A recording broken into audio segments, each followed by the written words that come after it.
When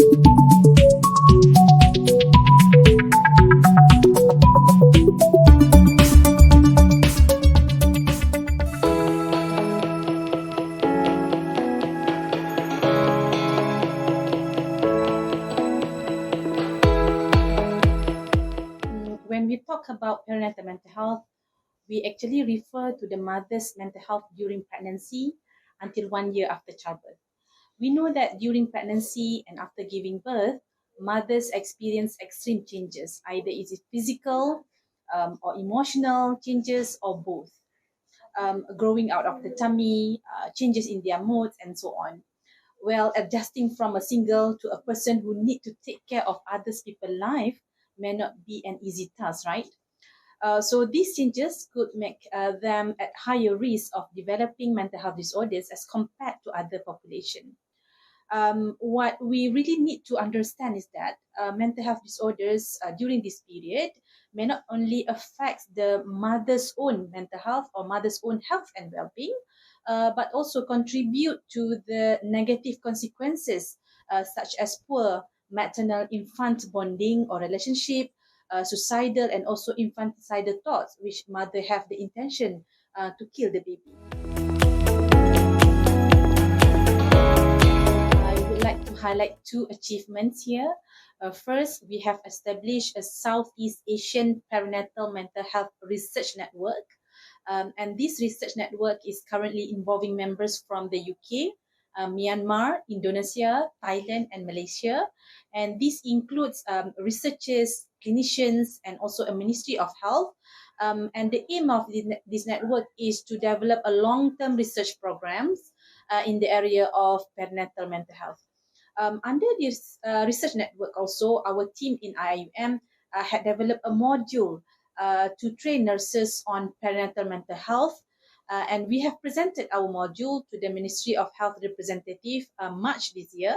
And they like our module, and they would like to work further with us in order to strengthen the module, and soon it will be delivered to the nurses. Second, we also secured 6 international and national research grants in relation to perinatal mental health, with 3 ongoing projects and 3 already completed projects. And 4 out of these 6 projects involve MOA signing, which already give high impacts to the IIUM research performance. We acknowledge that there have been significant reforms to perinatal mental health care in Malaysia. However, the present public healthcare services in Malaysia do not fully cater to or provide perinatal mental health services for pregnant mothers. Of course, more work need to be done to improve the care and management of perinatal mental health. In Malaysia, we know that the personal or community or digital intervention can be helpful for many women, as they did not prefer to share their symptoms openly with the healthcare providers, such as nurses and doctors. We also know that one of the causal factors for perinatal mental health disorders is a lack of support, especially from the husband. So therefore, spouse-based intervention or family-based intervention can be beneficial. One of the lessons that I learned from our research is that there is a lack of knowledge, not only among the public, but also among the doctors and nurses who work in maternal and child health clinic or community clinic in relation to perinatal mental health. So it is important to integrate the perinatal mental health within our existing curriculum, especially for future nurses and doctors. I guess the most common challenges in doing any research is the bureaucracy. Through the network I mentioned just now, we have built a strong relationship with clinicians, experts in different fields from the Ministry of Health Malaysia. We included them initially in our grant application, and we would like to include them in our MOA or agreement as well. But upon a series of discussion, it appears challenging to include them as researchers or partners. We have to go through many layers before our agreement can be read or considered by the Ministry of Health. But we need to get the agreement signed so that we can get the money. With the MOH focus on COVID-19 at that time, we are not sure how long it will take if we include them as the partner. So we finally have to exclude them in the agreement. During that time, we also challenged by COVID-19. So for the international grant, we faced difficulties to initiate or to continue our plan.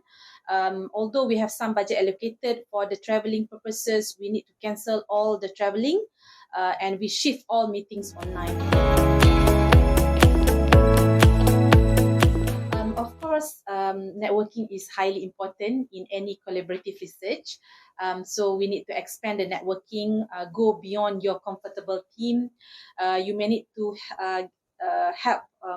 may need help from others to identify potential collaborators, although you can search from universities' website as well.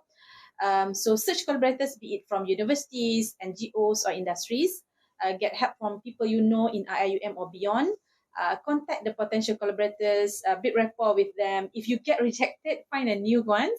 I remember I started with other partners in the beginning, but because of the limitations, the challenges we had to get the MOA signed, we end up with different partner in our final MOA.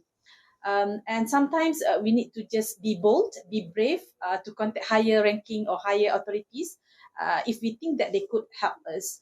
Try something new, challenge our ability, break up the silo, talk with more people. If you can talk to influence people, the main person that you know, stakeholders, the president or chairman of the NGO, for example.